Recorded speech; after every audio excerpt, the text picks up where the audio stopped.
Здравствуй, друг. Приветствую тебя на этом курсе по горловому пению Каргара. Ам, Я очень рад, что ты здесь, что ты выбрал этот курс. Ам, И я в этом курсе, сейчас немножко расскажу про это. Я в этом курсе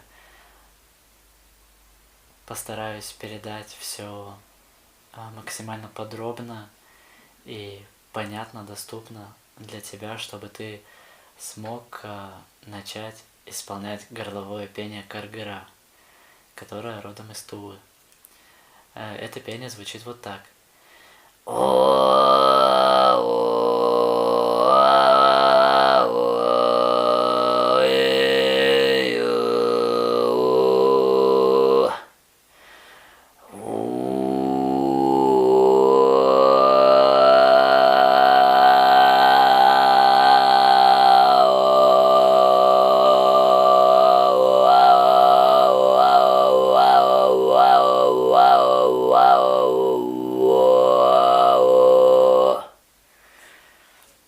Это пение, к счастью, не сложно освоить. Я дам 3 техники, 3 упражнения, которые помогут тебе понять, как начать исполнять горловое пение. Как найти вот этот нужный звук, который создает вот это пение. Первое, что хочу сказать еще до техник, мысли позитивно. Как бы это банально не звучало, но если у тебя есть установки, что у тебя не получится, что тебе нужно много времени на это, просто измени их на более положительные, что у тебя все получается, что ты легко всему обучаешься, и вот этому горловому пению в том числе. По моему опыту, достаточно около часа, до часа. Очень много людей, которые обучались у меня, они поймали вот эту технику, поймали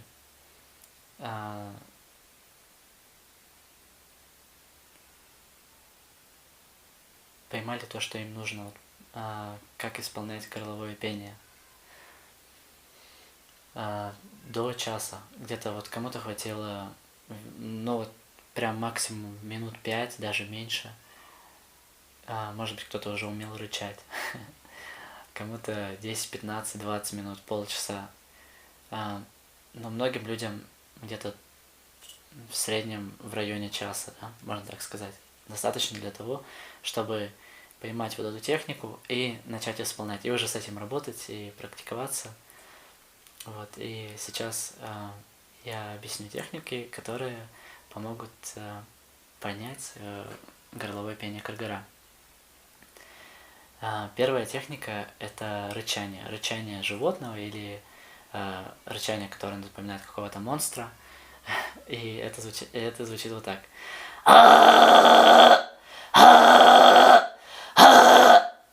Заметь, что нужно рычать на полную силу, то есть нужно выкладываться, нужно сделать вот этот звук. Он шумный. Он отличается от того звука, который думают люди, что это горловое пение.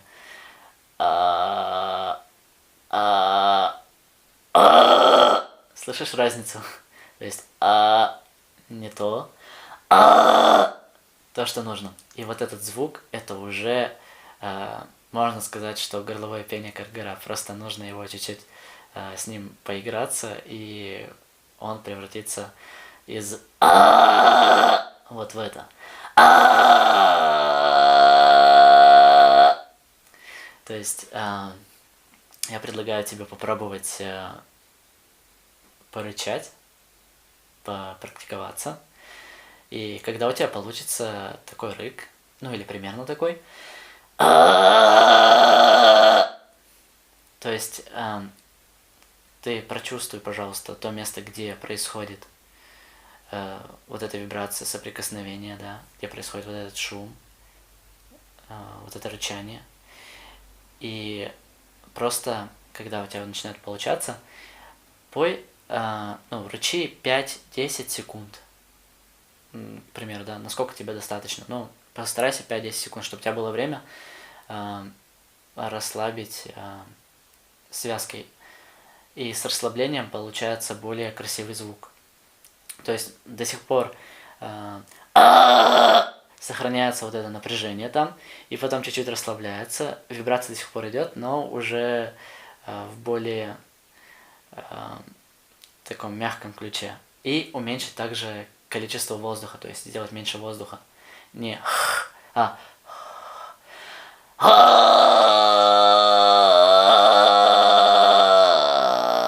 уменьшил количество воздуха, расслабил чуть-чуть, и звук получился красивый.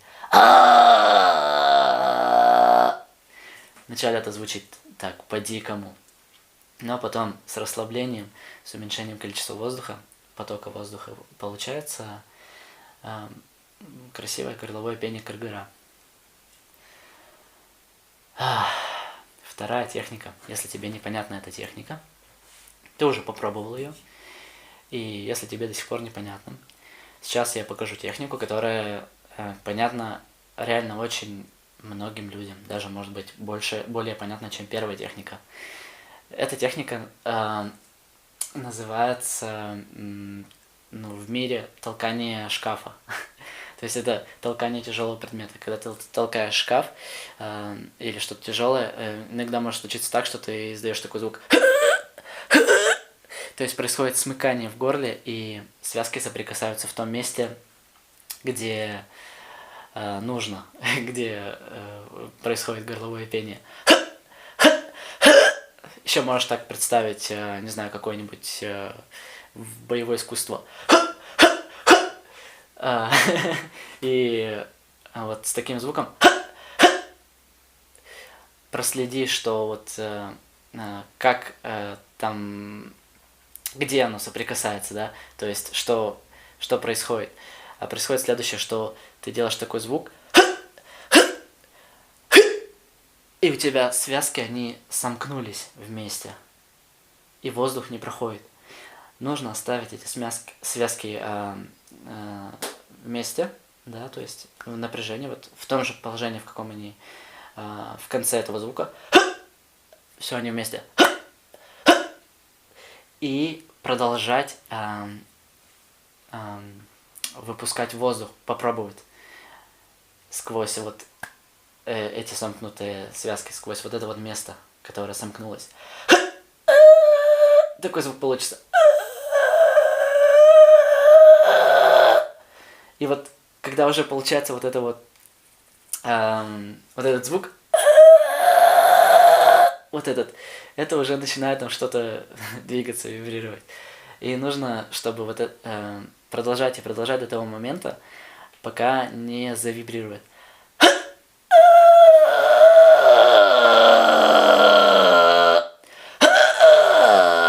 Возможно, здесь нужно также снова тебе будет расслабить вот то место, где сомкнулось, чуть-чуть, и поиграться с воздухом, то есть когда-то, может быть, убавить, скорее всего, убавить, когда-то прибавить.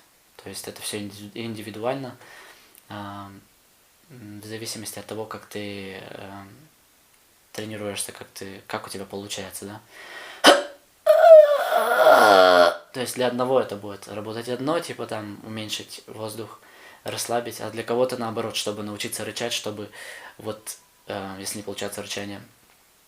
Да, вот если не получается рычание, очень важно сделать на полную катушку, то есть сделать хорошее напряжение, мощное, вот в этом месте смыкания, и сделать мощный поток воздуха, выходящий через эти сомкнутые связки, и все, и начинает вибрировать.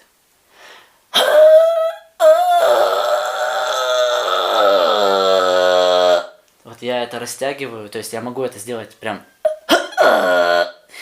но я просто растягиваю, чтобы понять, какие звуки там будут, да, какие у тебя будут звуки, я знаю примерно. это уже хороший сигнал.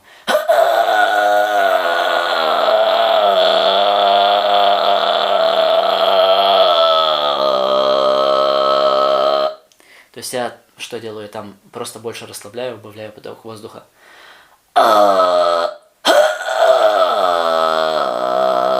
И все больше расслабляется, и все становится как бы приятнее, горловое пение. Оно становится на такой более низкой частоте. То есть здесь будут, можно представить условно 3 частоты, низкая, средняя и высокая. И начну с низкой.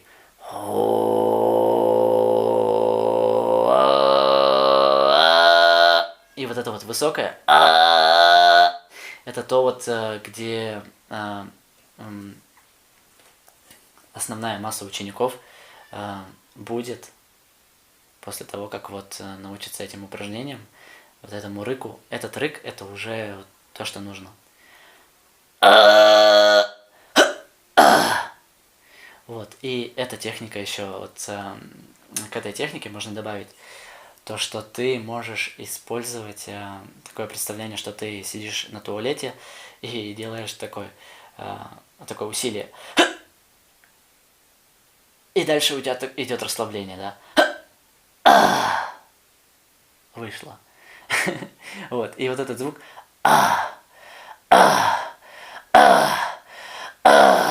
это то, что нужно. Его надо просто как бы прочувствовать, и потом из вот этих вот коротких промежутков сделать один такой звук.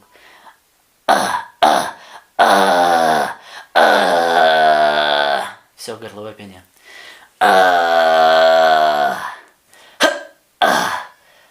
То есть тут опять же вот просто смыкание.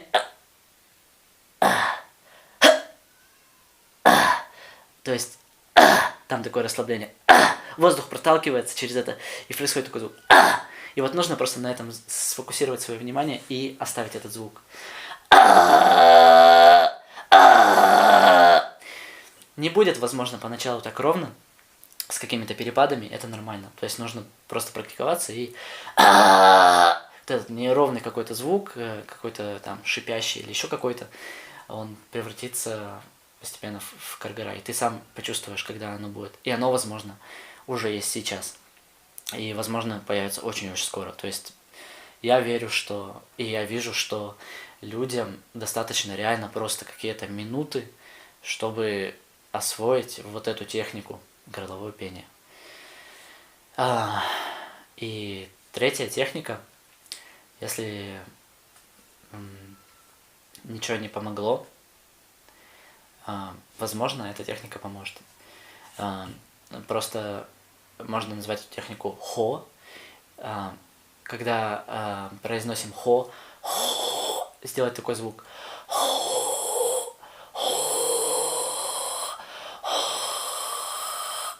Можно назвать эту технику шумом океана. Эта техника похожа на то, как исполнять горловое пение хамей. Хами — это уже следующая ступень. И вот этот звук. И продолжать смыкать связки. Возможно, будет чуть-чуть неприятно. Даже мне сейчас неприятно. Потому что не в совсем правильном месте. Может быть. То есть смыкать и пропускать воздух. Опять же, вот возвращаясь ко второй технике, да. Или вот представлять, что ты поешь хо. Хо. Хо. Хо. То есть вот идет чистый звук хо. О. Хо. И потом она начинает вот это место, оно начинает смыкаться. Хо. Хо. Получается хамей. Вот. Но можно еще сильнее сделать это место под напряжением. Хо. И начинает вибрировать, и воздух идет, и так получается горловое пение. Хо.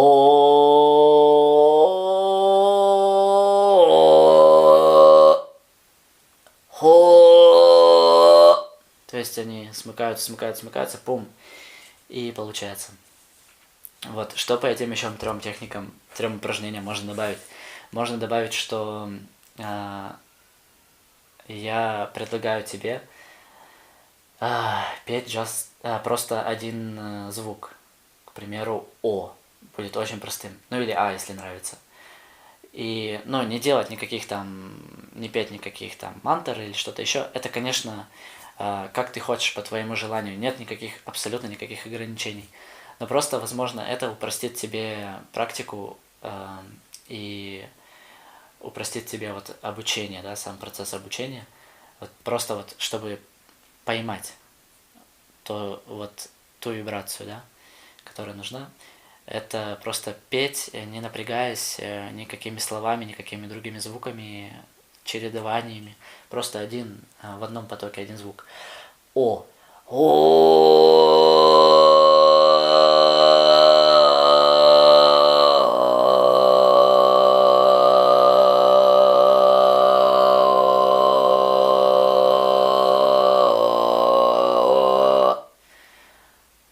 Или А.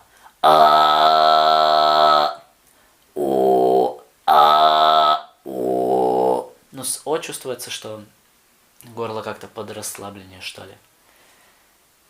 Вот. И также не путать, я еще раз повторю, что вот такой звук будет неправильным.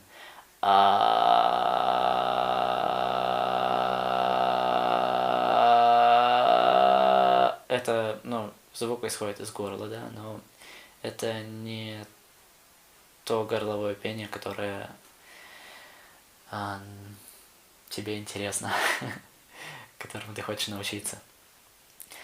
Должен быть звук мощный. Такой. В процессе обучения.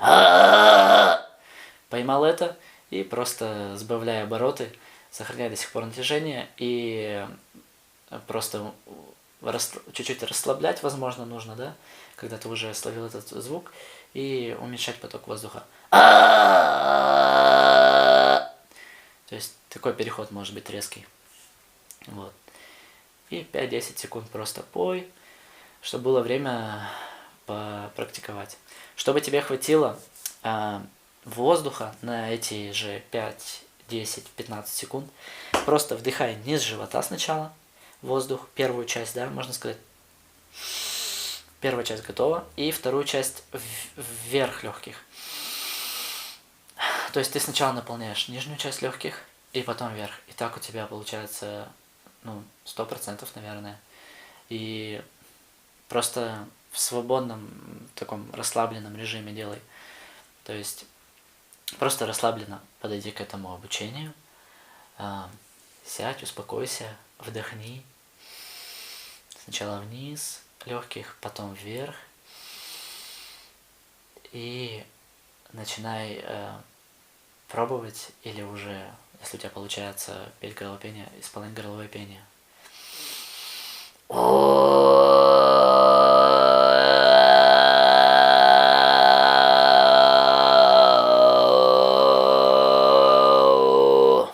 Присоединяйся ко мне тоже, постарайся попасть в резонанс со мной, попеть вместе. Я думаю, это тоже способствует обучению, более быстрому даже, если ты попробуешь порезонировать со мной, попеть вместе. Это классно петь вместе.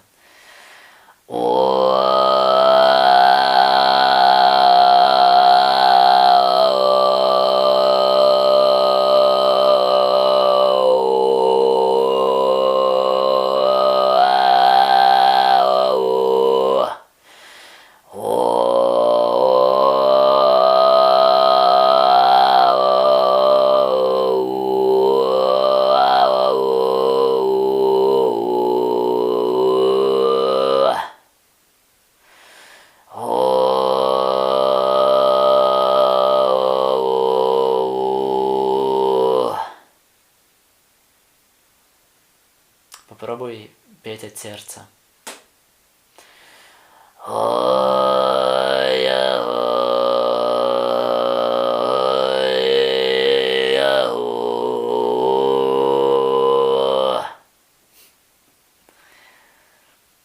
Также в процессе обучения поможет слушать такие группы, как Хун, Хур, Ту и Алаш.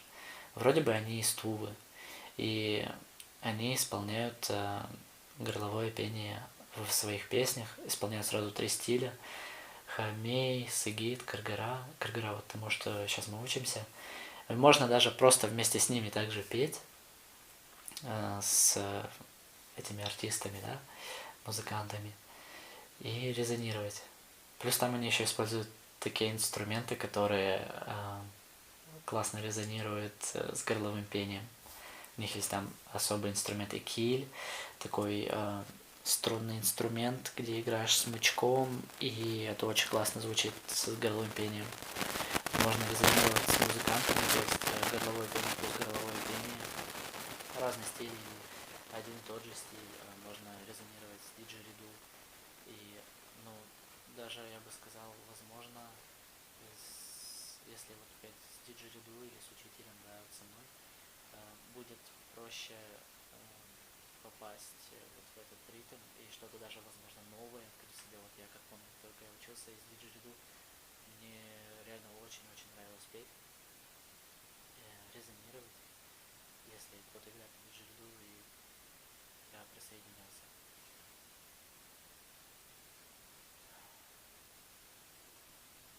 Вот, и просто кайфовать, если ты научился, научишься просто кайфовать, как ты делаешь без всяких напрягов, что там, ну, как-то сравнивать себя с кем-то или еще что-то, какие-то там, возможно, для меня будут штуки возникать. Я просто кайфую от этого пения, кайфую от того, что я делюсь с тобой, с людьми, обучаю их горловому пению. Мне нравится это прикольно. Так, и что еще добавить?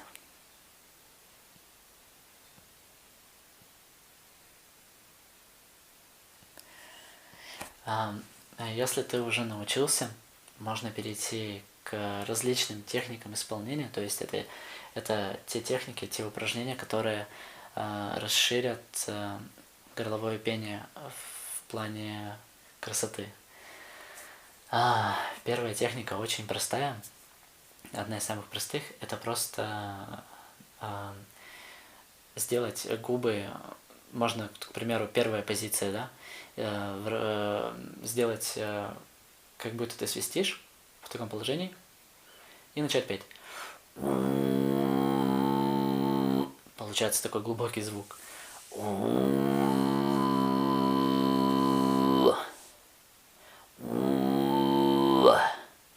И потом ты можешь просто вот кольцо, которое образует губы, расширять постепенно. К примеру, на 5 уровней можно разделить. Вот там второй побольше, третий побольше, четвертый побольше, пятый побольше. И звук меняется.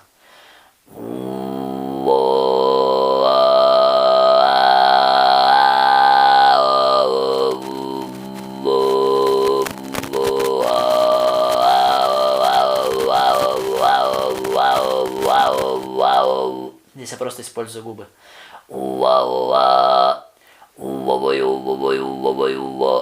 Здесь уже я использую такое вавайо.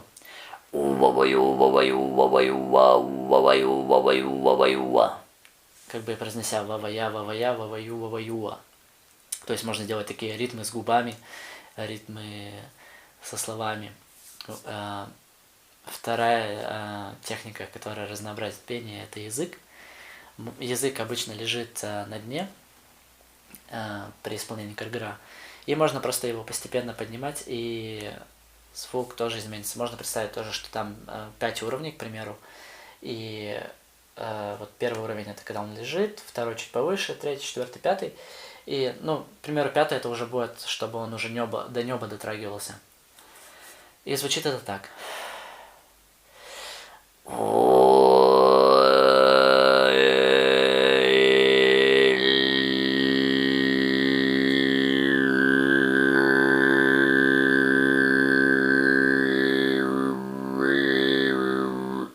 конце я уже просто добавил, когда уже до него дотронулся, добавил губы. Но их можно добавлять в любом месте, в любом положении языка. И все эти техники можно переплетать между собой, и так получится очень много всяких разных путей и дорожек для того, чтобы исполнять горловое пение, чтобы кайфовать. Третье, что можно сказать по изменению звука, это нос. То есть можно петь как бы с закрытой камерой носа, да? То есть нос не использовать, там не резонирует.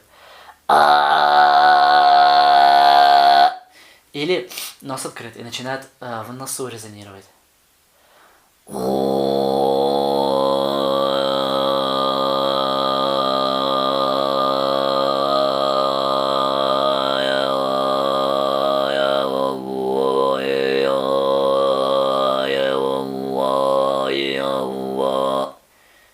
И снова закрыть нос.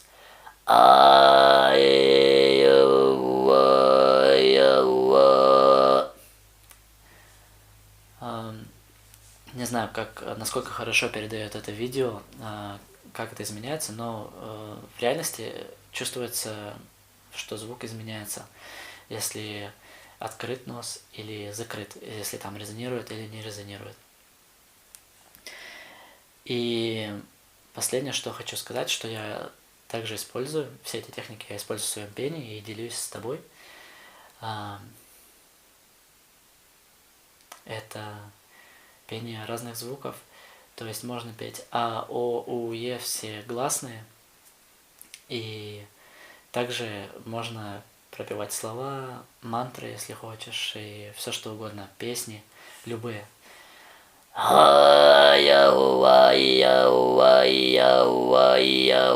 То есть можно сделать такой ритм, к примеру, да, простой.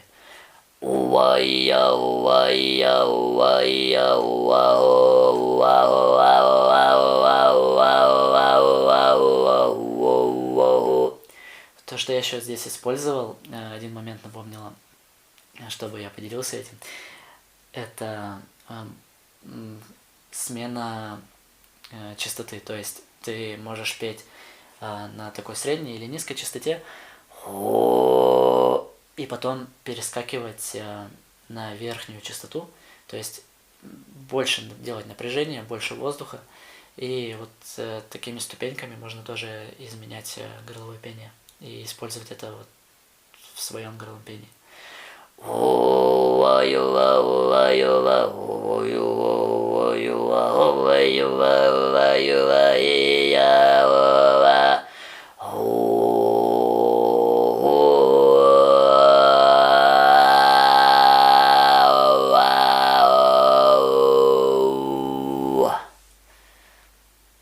Вот и получается красивое разнообразное пение, и вот с этими техниками у тебя появляется возможность просто исполнять в тысячах, если не знаю, не в миллионах вариаций, даже просто без слов.